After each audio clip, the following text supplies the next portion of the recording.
Hello and welcome to the 79th episode of Downtime Podcast. Alyssa, how's it going? It's good. Happy Thanksgiving, everyone. When this episode comes out, it will officially be Thanksgiving for the United States. Happy Turkey Day.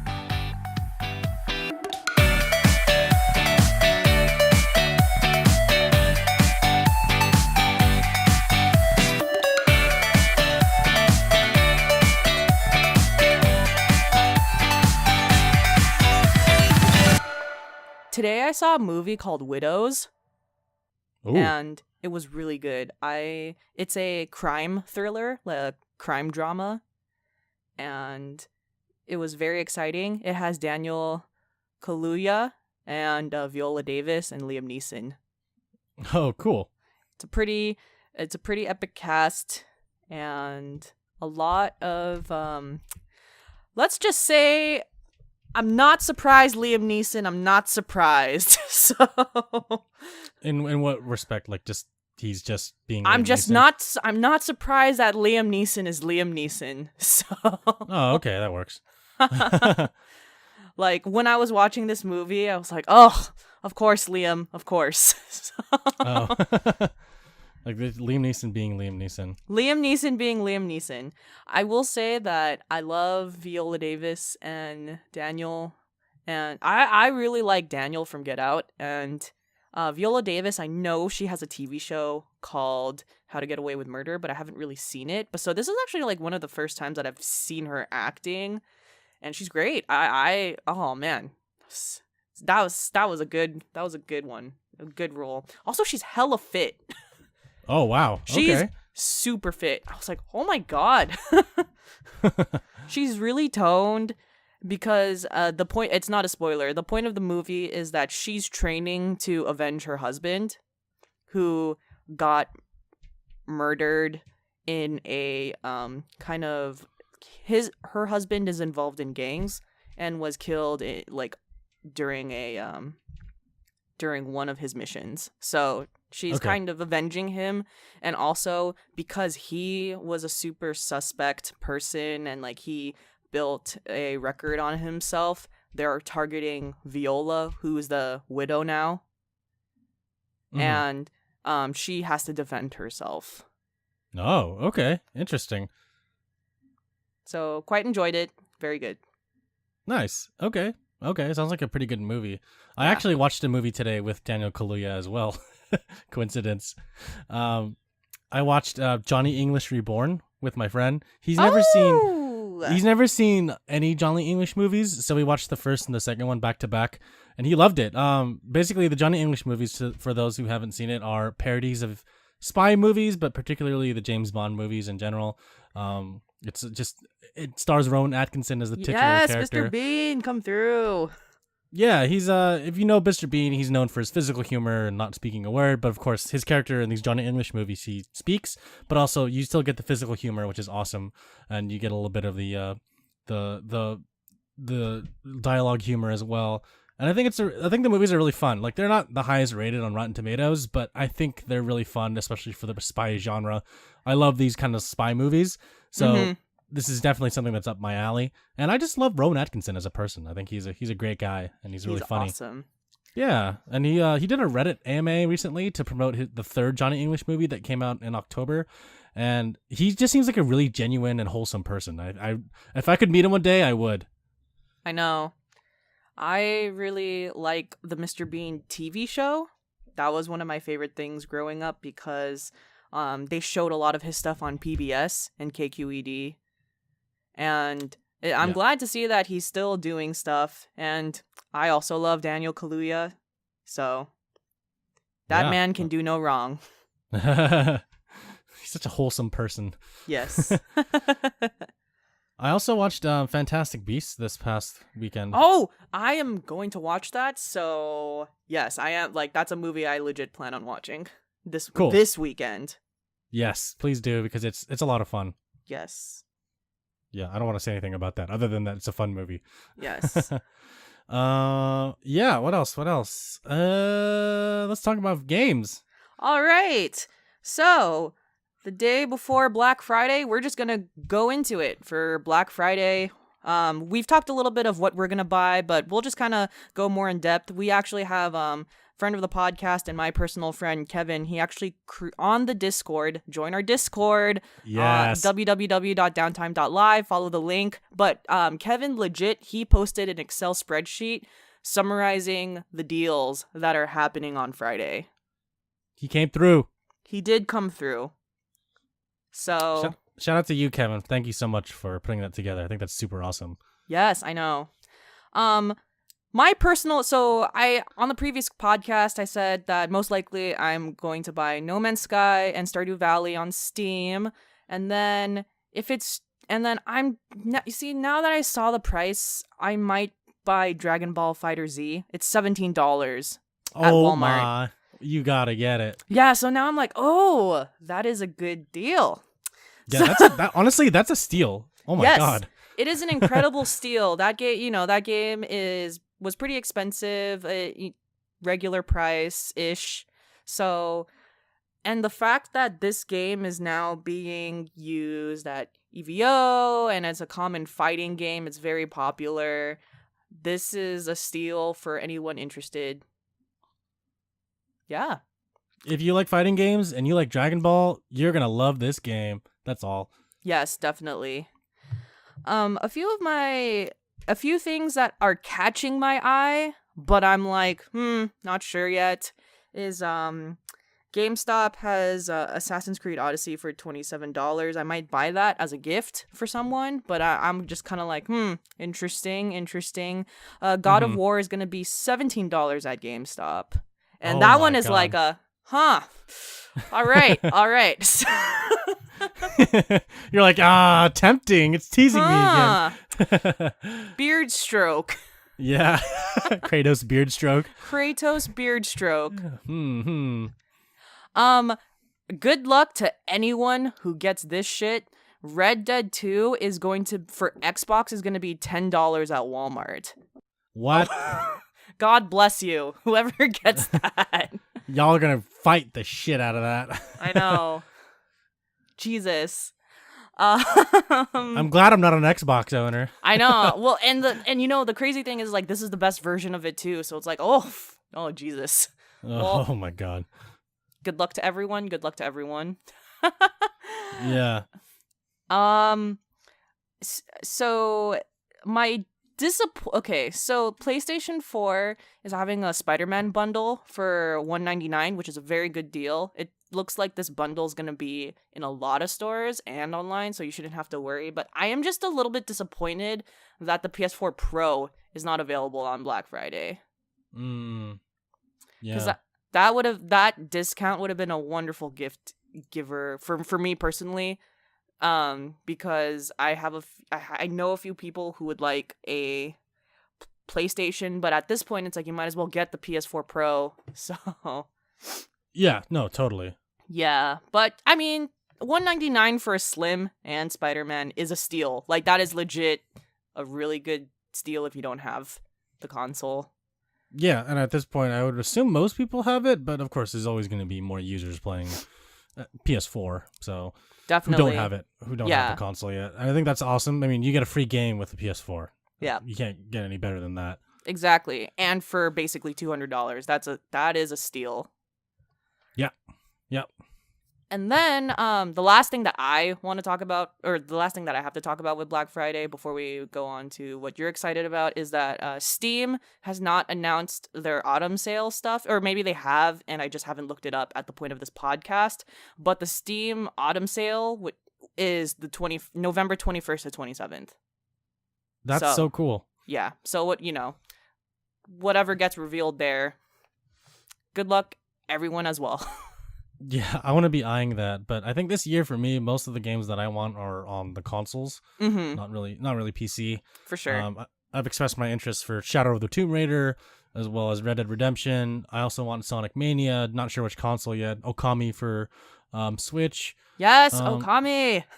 Yeah, I've never played it. Still need to play it. I also want to get, what's it called? Overcooked 2. Yes! Oh my Yeah. god, Overcooked I don't know which 2. console yet. Still thinking. You already have 4 controllers. Yeah, I know. I'm probably gonna get it for PS4 just to keep it consistent. Although I do like the mobility of the Switch. I know. That's kind of why I want to get Legend of Zelda: Breath of the Wild for Switch. Mm-hmm. What? Again, go ahead. Sorry. Oh, really random. I just Googled Overcooked 2 real quick. Why is the Nintendo Switch version the more expensive version by like $10? I have no idea, and I guess it's because more people are buying it on the Switch. They bought most people bought the first one on the Switch. Okay, makes complete sense to me. Yeah. And mind you, I was telling this before on the podcast that I'm probably gonna buy all of my games on Switch digitally, and I actually prefer the digital games on Switch. So it's gonna be more difficult finding sales for these keys since most games on Black Friday are the physical ones that they put on sale. So still waiting. Although the PS Store does have pretty good sales this year. It does. So gonna see if there's anything digital I can get on PS4. But right now I'm just like waiting to see what else comes. I'm probably gonna look at some stuff on Steam too. I definitely still have a ever-growing wish list on Steam of PC games, but they have to be the right price for me to pick them up because I won't buy just any game for a certain price. Yeah, for sure. And again, this goes back to the Yakuza thing. Yakuza games are probably going to be on sale for Black Friday, and they're probably going to be like $10 or less. So, and Yakuza Kiwami is currently free this month. Yeah, so play it. I mean, play Yakuza games, please. Yep. For anyone who wants to buy Valkyria Chronicles 4, another Sega game, it's going to be $40 on Black Friday, which I'm like, I should have waited if I knew you were going to drop the price that much. Drop the price by $20. I was like, oh my god, I need to be less impulsive in October. But yeah, I've learned to hold back and just wait. Yeah. Anyways. Practice with me. Practice your waiting abilities. I will, because it's bullshit. I can't believe you brought the price down that low at this point. Yeah, no, same thing happened to my buddy, not really with video games, but he bought a camera, a certain model of a camera, and then like after he bought it, the new model came out and he's like, fuck, I could have waited. Yeah. I'm like, dude, yeah. It's like people, like, nothing wrong with buying things impulsively because you just never know when something else is going to come out that's better than that. And sometimes you do, but that's when you decide if you want to wait or not because the current thing will be cheaper once the new thing comes out. But it's a whole process, you know? Definitely. It's all, yeah. But yeah, no, we'll see what Black Friday brings us. I don't know if I'm going to buy all the games I just mentioned. I'm just expressing my interest right now because there's always Christmas sales that come up, you know? So Black Friday shouldn't be the only day where you buy games. And there's also Cyber Monday, and then they will super discount things the week before Christmas. You just won't get it in time to give to people on Christmas. Yeah, it's true. So yeah, honestly, I am probably going to do all of my shopping online this year, not really in person since I want to spend more time with my family. I'll be out of the state as well, so it'll be interesting to see how I'm going to spend this Black Friday at home. You know what sucks? So I'm actually going on vacation for Thanksgiving as well, out of state, and it's a state that has really side topic that's not video game related. I really want to splurge on some Uniqlo stuff this Black Friday. And I was thinking, the state I'm going to does not have sales tax. Oh, I am in the clear. It turns out that Oregon does not have a Uniqlo. And I was like, wow, obviously, of course, this would happen to me. So that's where I'm at in my life. You know what? You know what's surprising? Hawaii doesn't have one either, and I'm going there. Okay, Hawaii is more surprising actually than exactly. If you think about it, though, it also makes sense because you gotta admit that Uniqlo, although they have seasonal year-round stuff, is definitely more geared for winter clothing. Yeah, no, it's true. But in general, I think one opened recently, Uniqlo in Hawaii, but before that, like they've never had one. Like Uniqlo has been so popular in California and the U.S. as a whole in the past few years, but they just never brought it over to the one state that was between its home country and the United States, which was kind of weird to me. Yes, definitely. But yeah, no, I mean, I think I'm gonna buy. I don't think I'm gonna buy any clothing this year. I think I'm just gonna buy like digital stuff. Yeah. And just games. Last year, the only clothing I bought was one T-shirt, and I'm like, okay, I'm satisfied. Yeah. For like $3. Yeah, I think that in general, clothing is going to be one of those things that will always be discounted for the next 4 weeks. So there's nothing to worry about. Yeah, for sure. For sure. I just wish that Oregon had a Uniqlo. Do it online. Do your Uniqlo shopping online. I already did. Oh. Well, I don't know what you're talking about then. No, I specifically wanted to. So I got Heat Tech online, and that's pretty Nice. easy to get. I wanted to buy jackets in person.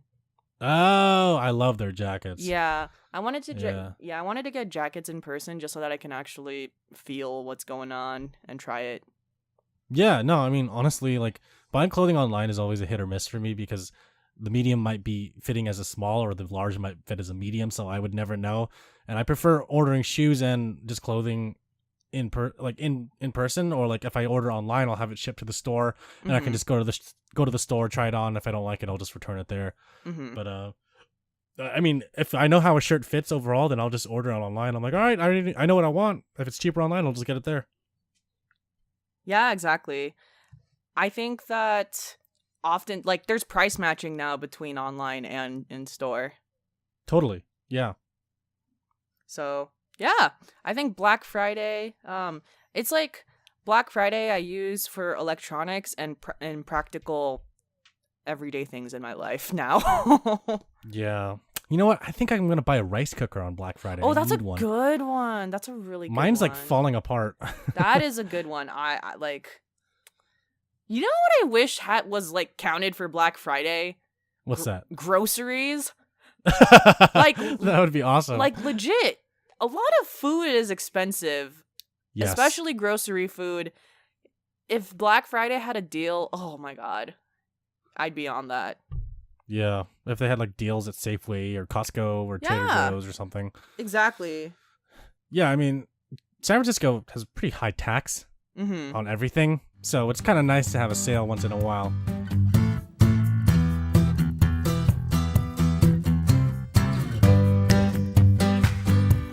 Let's talk about what we're playing. Alyssa, what are you playing? Not too much I would like to talk about because things are just going. First of all, I completed Valkyria Chronicles 4. Good game. Very good game. I think my favorite. I didn't play too many JRPGs this year. I did play some on the Vita, but this is for sure my favorite JRPG of 2018. So good work. Goodbye. And kept me on my feet in terms of the storyline the entire way. So good stuff. Nice. Yes. Nice. In terms of my GameFly account, I started back Shenmue.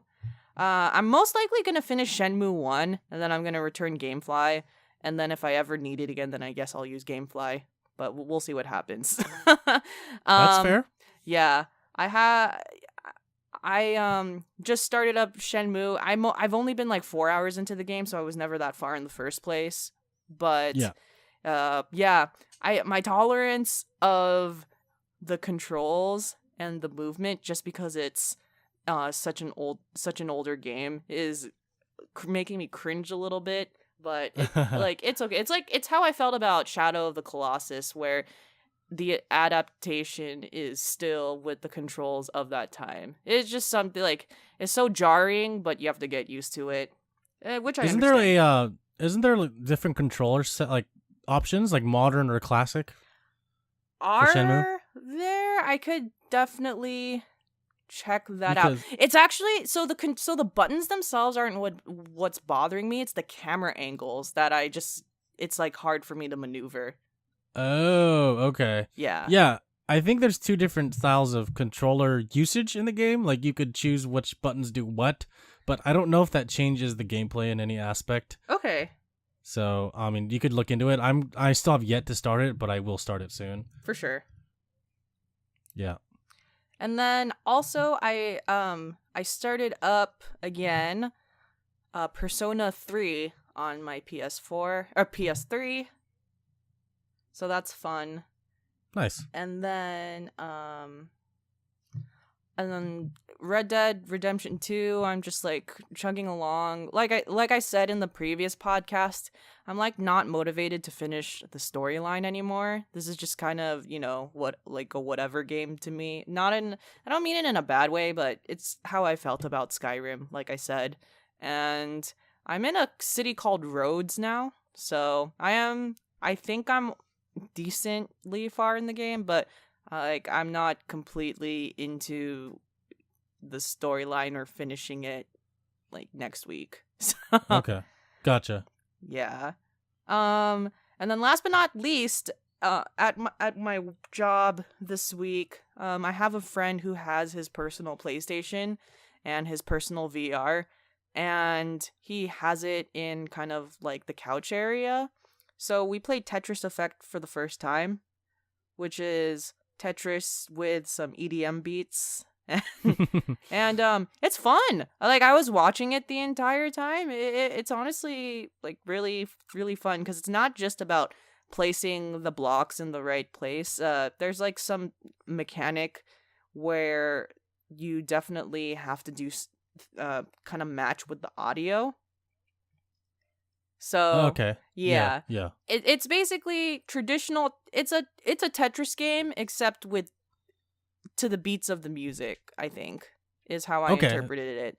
It looks legit. It looks legit though. Like, this is like just kind of like a fun passing game, like when you're like playing when you're like at lunch or Right. It's like it's a fun spin on Tetris that doesn't take a lot of time. yeah, pretty much. Yeah, I mean, that you sold me. Yeah. Shut up and take my money. Oh yeah. I don't know if I'll get that, to be honest, but I am interested in it. I've seen some gameplay videos. It's one of those games where if you know someone who has it, then you should play it from them. Yeah, just like to rent it. Yeah. You know? Yeah, exactly. Gotcha. Yes. I'll just stop by my local Hollywood Video or Blockbuster to pick it up. Hey. Sad face. But yeah, that's it. Cool. I mentioned last week that I finished Yakuza Kiwami 2. I'm actually still playing it. I'm finishing up the bouncer missions, and for those that don't know, if you go to Club de Bola, you can go to the bartender and do like special action missions for him, which involve you just like gunning down a bunch of guys or slicing through a bunch of guys depending on your style of play. Mm-hmm. So I'm taking care of that right now. I just want to finish it just because, and I've still got the Yakuza itch, so that's like kind of that mode itself is just kind of like scratching that itch for me. Yeah, and Project Judge or Project Eyes doesn't come out till I think December 13th. So. Oh, it's coming out in the West December 13th or just in Japan? Oh, I don't know the answer to that question. Because I think, is it simultaneous or is it, are they doing it like together, like an international and Japanese release? You know what? I am not sure anymore. Yeah. I mean, I only ask because these kind of games from the Ryuga Gotoku studio, they usually take a while to translate and make it over here, and they have to like generate interest first. So, but I mean, I think there's enough interest from the Yakuza games since people are buying them and they're showing that they want to play these style of games. So, I mean, Judge Eyes isn't too far from the series itself. I'd consider it more of a spin-off than an actual game, because a game like set within the confines of the Yakuza franchise, because it's set in Kamurocho, and that itself is like already screaming at Yakuza. So yeah, I mean, we'll see if it comes out next year. I'm not sure, to be honest, but I do want to play it and I do want to pick it up, and that's like probably number 2 on my list right now of games that I really want to buy that haven't come out yet. Yeah, for sure. So number 1, of course, is being Animal Crossing. So another thing that I was playing that I finished that I'm kind of still playing on top of Yakuza Kiwami 2 is Super Mario Odyssey. I finally finished it, actually. It was a fun game. It was awesome. For those that probably already beat it, you probably know that you need to get at least like 800 power moons in the game to finish the whole game. I'm not going to do that because it takes a lot of time and there's a lot of effort into doing that. With the current forecast I see for the gaming sector, I just want to move on to the next game. And maybe if I'm like on a plane again, I'm going to pick up Super Mario Odyssey because the Switch is just a really handy console. Yeah. And definitely when I'm flying out to Hawaii for Thanksgiving, I'm going to play that if I'm not playing Mario Party with my brother, who will be sitting next to me. I finished Super Mario Odyssey. It was a fun game. I loved it. I think it's probably my second favorite Mario game, like leading Mario game. That's you know what? That's a bold statement. Maybe third, actually. No, I would say second. So it would go of the top three are Super Mario 64, including the DS version. I consider those the same game.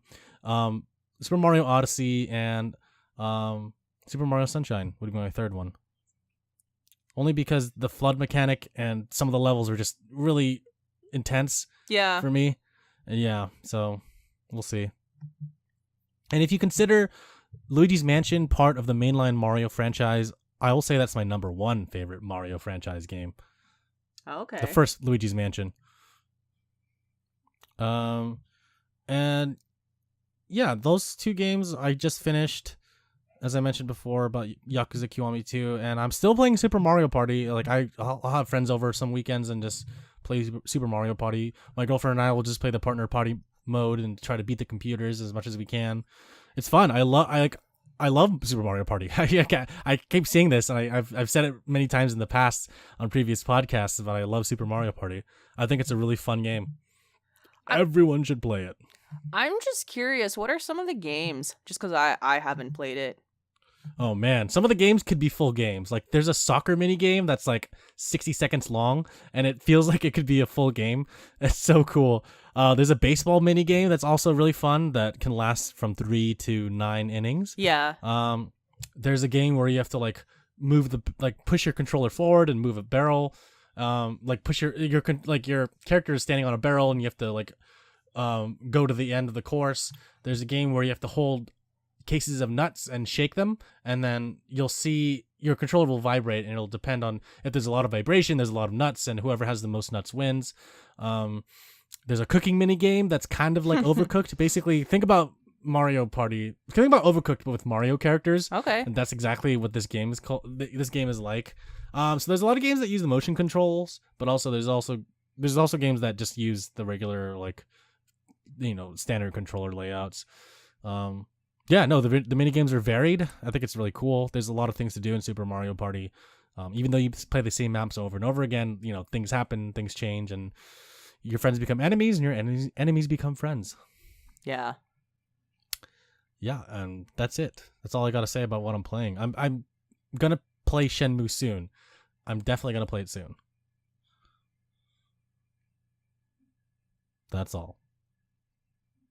When you're talking about the nuts game, I just thought of the Slap Chop infomercial. Oh. Yeah. You're going to love my nuts. Yeah. There's a lot of jokes you can make about when you're playing that game. Because you're shaking a box full of nuts. You're like, okay. Which one has the most?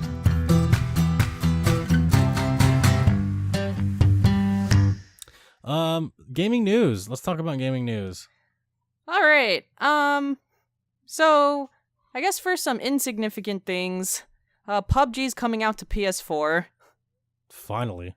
Yeah, which is a little bit too late because obviously Fortnite's free. So and Call of Duty Black Ops 4. Yeah.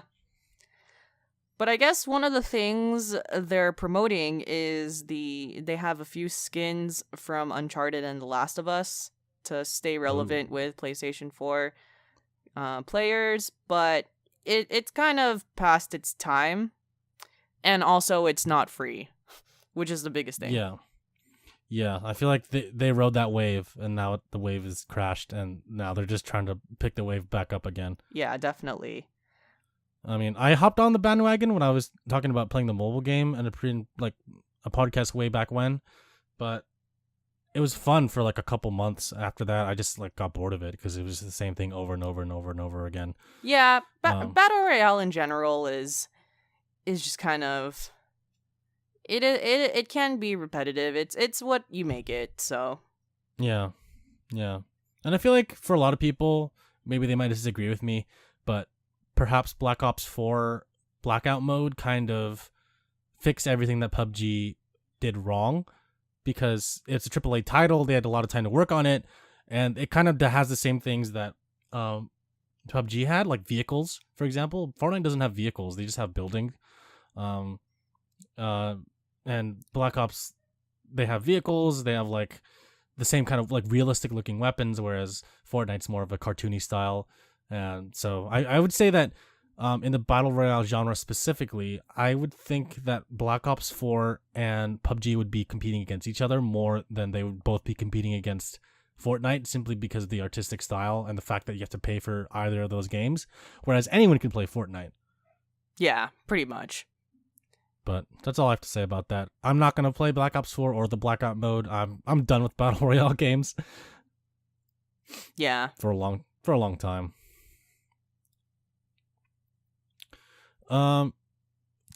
Let's Go Eevee and Let's Go Pikachu released this week. It turns out that a lot of people got the game on the Discord, which is cool. I know. Now I'm thinking if I should get it, but I don't know if I want to yet. So basically, for those that don't know, Let's Go Pikachu and Let's Go Eevee are two Pokemon games that are out for the Nintendo Switch. And I wouldn't say they're dumbed down. I would say they're more of a casual version of Pokemon, where it's kind of easier to catch them. The whole point of the game is to catch the Pokemon and not to battle them. It's a fun game where you just catch Pokemon, and it's also built with some Pokemon Go support. I don't know what that is exactly. I forget what, but I remember in the trailer they said that you could have your Pokemon in both games in some aspects. That's interesting, huh? Yeah. If you have both games. So if you have Pokemon Go and either Pikachu, Eevee, or Pikachu, Let's Go Eevee or Let's Go Pikachu. I was misunderstanding it like if you have both Pikachu and Eevee, and I was thinking, no. Oh, that's a lot of money. Oh no! If you have Pokemon Go or Pikachu or Eevee, yeah, it'll work with both games. Cool. Yeah. So, I mean, I feel like that's also a little too late. I know there's still a lot of dedicated people playing Pokemon Go. I saw a guy on the train the other day holding 3 phones. And I was like, damn, dude. Yeah, the Pokemon Go crowd it's going. I get it. Yep, it is. Oh my god. That was so unintentional. I thought you did that on purpose. I was like, oh, I see what you did there. Oh, I wish I did. I can understand why Pokemon Go is still popular. Like we announced some few months ago, they're in the works of making a Harry Potter version of this Pokemon Go AR mapping game. So however, like just this style of game where it's just easy to use your phone and you just use your thumb is pretty simple. So I get it. I definitely get it. And there's also a traditional Pokemon game coming out in the future, so. Yeah. Would you? Exactly. I know. Would you get Eevee or Pikachu? There's a question in our comments about that, and I want to wait till the end to talk about that. But, yes, I will talk about that at the end, because I don't want to say anything right now. Okay, sounds good. Yeah. And then... And then I guess my last news is that there's been a few leaks regarding the next generation of consoles. And so there was a leak for Xbox Scarlet, which is the code word for whatever the next generation Xbox is. And they announced, or not they announced, but the leak said that this console may not have a disk drive. Wow. I know, which I was not expecting in next generation. I was expecting it in next generation. Yeah. Wow. So they're thinking forward. Yeah. So So this is what I think is going on because I understand marketing a lot more. I think that this leak was to gauge perception of what people are like. They want to know. They want to know from people, do you want a disk drive or not? And this is what this leak represented. So they're waiting for the general public. Like they're waiting for everyone to make their comments on it, and then because I don't, in my opinion, I don't think they've started anything yet regarding really finalizing or doing production of the thing. So this is like something that they're probably discussing at the moment.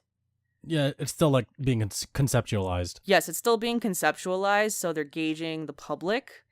But yeah, no, that makes sense. But the interesting thing will be whatever this audience will say, I think is going to dictate what PlayStation 4 does. Yeah. What I PlayStation agree. does. Yeah, so this is going to be interesting.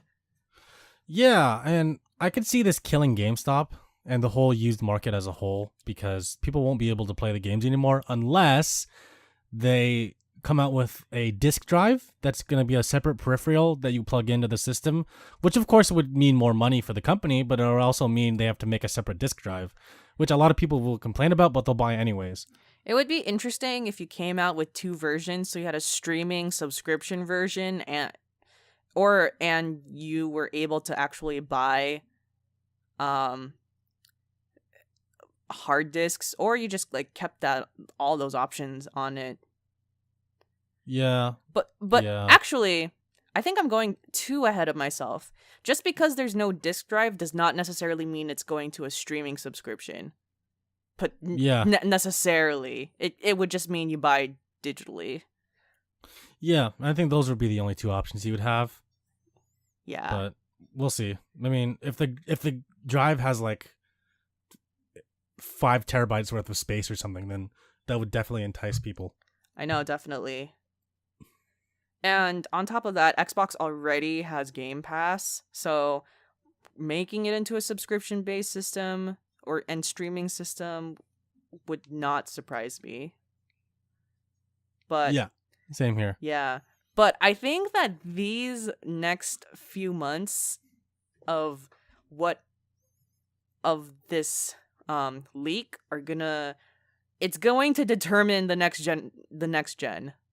You should we should really pay attention to this news. This is going to be major if it goes anti-disc, because you bet that PlayStation is going to go anti-disc as well if that happens.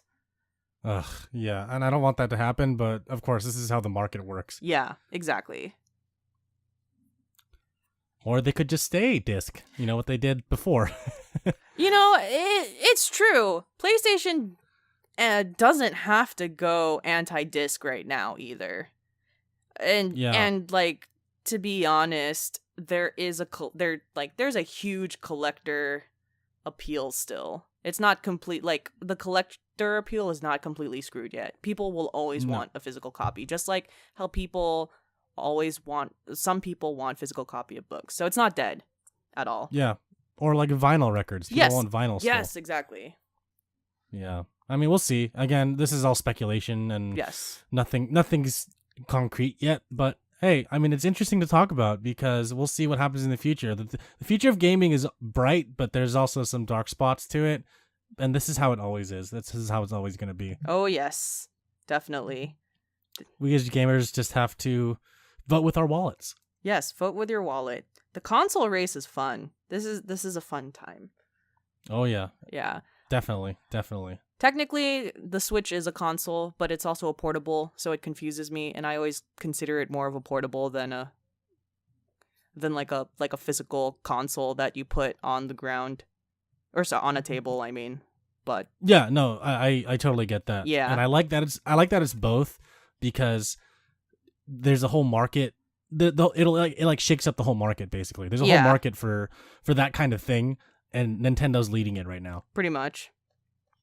I think that's really cool. Like, Sony has kind of failed at the whole handheld market, and Microsoft never joined. Mm-hmm. So it's kind of interesting to see that Nintendo took it over, kept it, and also reinvented it in the process. Yeah. And if you think about it, Xbox or Microsoft in general is sort of trying to get the PC gaming market as well. Yeah. And there's nothing wrong with that. It's kind of cool that they're doing that, though. Yeah, it would be crazy if all of these consoles just segregated into their own paths. Yeah. Like completely different paths. Yeah, that would be so cool. Yeah. But we'll see what happens. Yeah. It's still the current, We'll Yes. see what happens. This is gonna be good. It's gonna be an awesome next few years, Yes. Yes. And so my final piece of news is that Fallout 76 launched recently. And for those that don't know, I'm actually a pretty big Fallout fan. Not in the retrospect of it being in the lore of the franchise. Like, I don't really know too much about the lore of the franchise. I only know as much as the games tell me. I don't read every book in the game. But I started playing 3 back in the day. I played 4. I played New Vegas, and now 76 came out. So I mean, I want to play that one once the bugs stop appearing, because I know that there's a lot of people that are having problems with some bugs. And I've expressed this before that this is one of the games that I want to wait for, simply because I feel like it's not done yet. And of course, games like this will quote unquote never be done. They're always going to be kind of a work in progress. But we'll see what happens, because I think that this game's going to be bigger than it is now. There's going to be a lot of changes in the future. This is kind of like season 1 of this game, and it's going to change a lot. For those that don't know, Fallout 76 is the latest title in the Fallout franchise, first-person or third-person open-world game. There's no NPCs. There's only players in the game, and you have to talk to each other. Well, not really have to talk to each other, but you can kill each other, you can trade with each other, etc., etc. There's kind of a funny thing that happened recently where these guys launched 3 nukes at the same time in the same spot, and they crashed the server.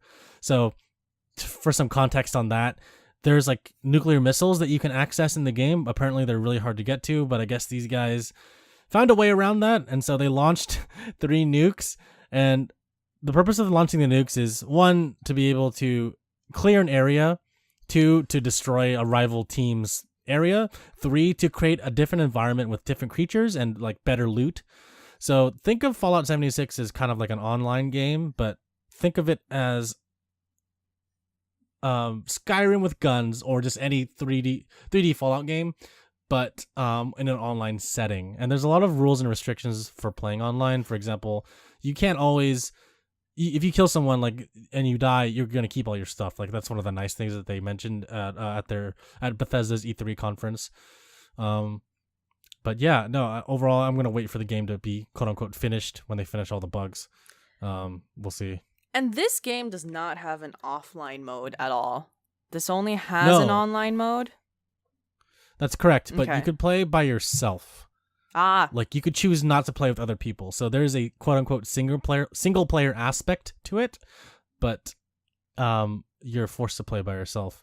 For sure. I mean, you're not forced to. You can choose to play by yourself, and it's not on Steam as well. You have to buy it through the Bethesda site, which is something that I am trying to see and wait and see what happens, because I've done this with other software before, like, for example, Origin. I don't really like Origin that much. I don't like Uplay. I don't like Epic's Battle, whatever. Yeah. Epic's whatever, Epic's basically version of Steam. Hell, I don't really like Battle.net either. Blizzard's Battle.net. I'm not a huge fan of it. Maybe it's because I just like everything in one spot. But of course, all these companies have to come out with their own versions of their things. But that's the way the world works. That's the state of gaming. Nothing wrong with that. Just expressing my dissatisfaction at it. Yep. I hate having separate accounts. That's just what it comes down to. Yeah, and I've always considered removing accounts, but then I thought I might lose the game if I do that, so I'm just gonna have to just keep it there, Yeah. But that's it. Fallout 76 seems to be doing well overall. I think that people are taking kindly to it, since it is a Fallout game and it's the next main series Fallout game. And definitely, and it brought a lot of hype E3. So I think it lived up to the hype to a certain extent. We'll only see what happens from here on out. For sure. All right. Shall we move on to questions? Yeah. All right. So Let's do this. we have two from our Discord. One of them was about Final Fantasy 15 that Kev mentioned. He asks, I know a lot of us may have stopped paying attention to Final Fantasy 15's DLC, but what do you think about the second wave of DLC getting abruptly canceled? Overall, we kind of answered this in the previous podcast, so I don't really want to touch on the subject right now, since we'll be kind of repeating ourselves.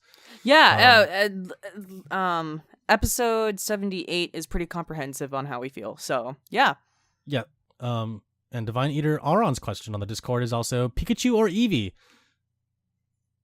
So I was going to talk about this previously. I don't think I'm going to get either right now. But if you're asking about which Pokemon I would rather have, I would say to battle Pikachu, but to keep as a pet, it would be Eevee. I would rather have Eevee. Eevee can turn into whatever the hell it wants, and I think that's awesome. I want to keep Eevee as Eevee, though. I think Eevee's cute. Eevee is very cute. Its evolved forms are also cute, though, if it just so happens that way. Like, you know how I forgot what the moon and the dark evolved forms are, but they're based on friendship. So it's like Umbreon and Espeon? Yeah, there you go. So it's I think if you're just friends with your Eevee a lot, it'll turn into something. Or, you use a stone.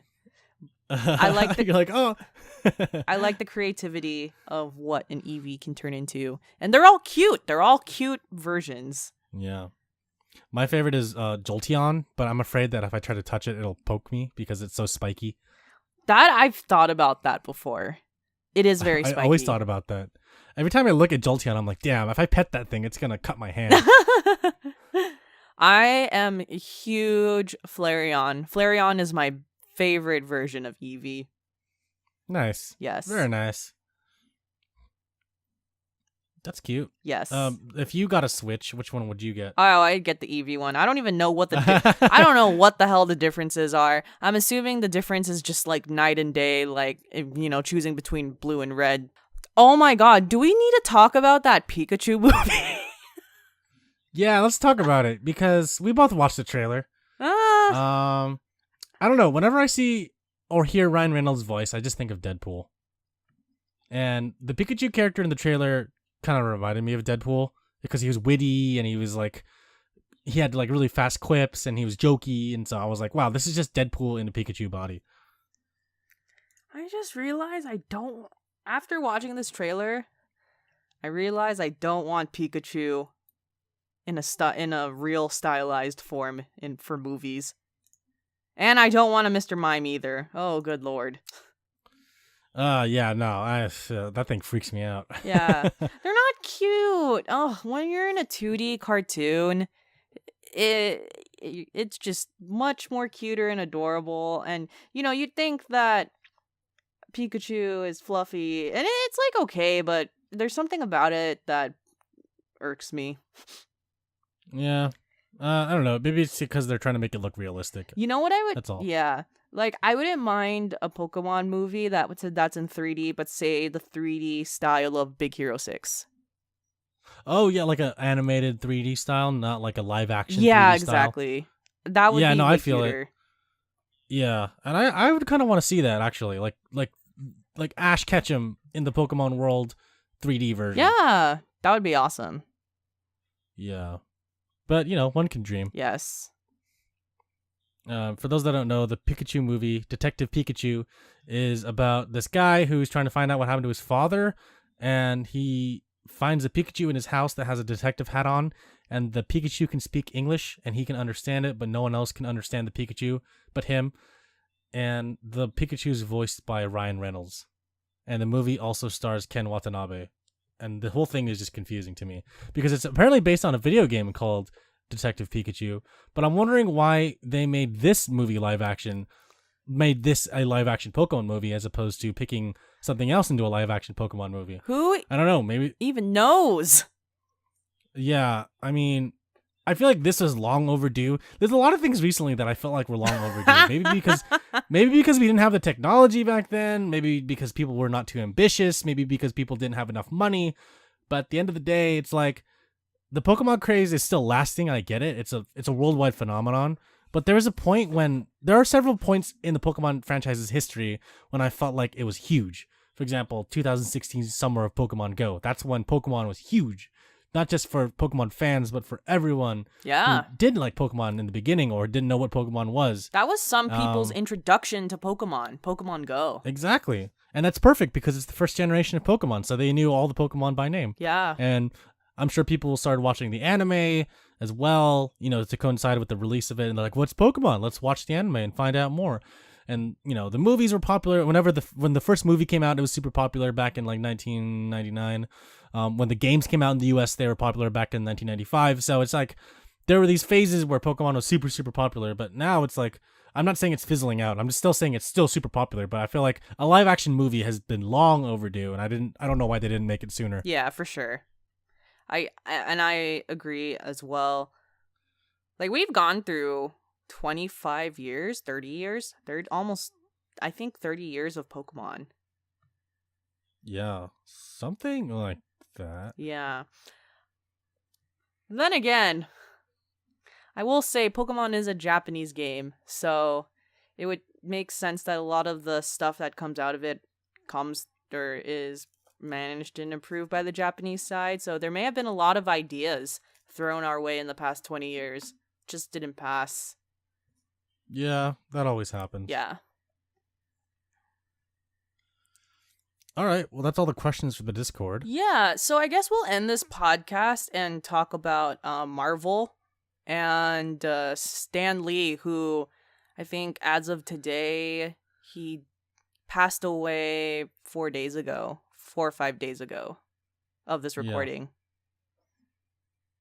Yeah, it's very tragic. And for those that don't know Stan Lee, he was the creator of some of the biggest Marvel characters. He wasn't really the creator of Marvel itself as a brand, but he was more of a visionary and idealist artist, everything underneath the sun for Marvel at one point.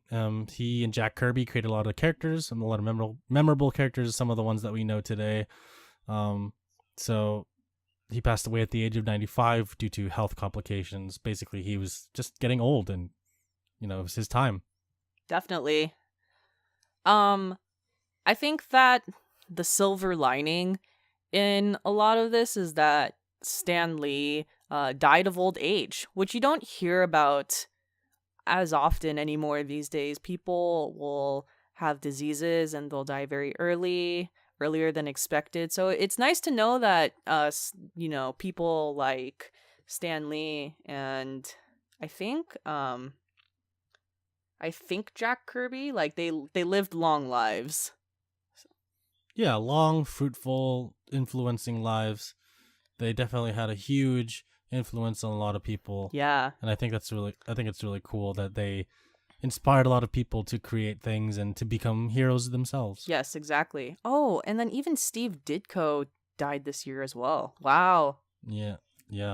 I mean, it was going to happen in our lifetime, The crazy thing about all of this is that the founders of Marvel, that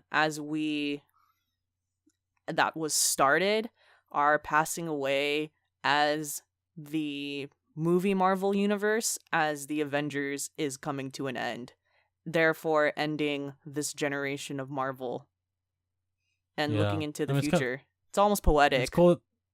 Yeah, it's cool that they got to see the movies, though. They got to see their creations come to the big screen at some point. Yeah. Which is very true. I realized... You're right. Oh, what? It is poetic. Sorry, it is poetic. I wanted to say that. Oh, yeah. It's crazy because when Stan Lee died, I didn't realize how many things that I love are Marvel. Because I think you think of Marvel, the superhero genre's pretty oversaturated at this point, which makes sense because that's the trend. But, movies like Big Hero 6 and Captain America Winter Soldier are some of my favorite movies of all time. Yeah. Yeah. So it's crazy that, how much of an impact he's had, and I didn't even realize it until I reflected on it a bit. I thought there's a quote that Kevin Smith from Clerks, he said about Stan Lee, and it's a bit paraphrased, but I think it summarizes how I feel about Stan Lee and then Ditko and Kirby. But he says, we don't know who wrote the Greek mythologies, but we know who wrote the new mythologies.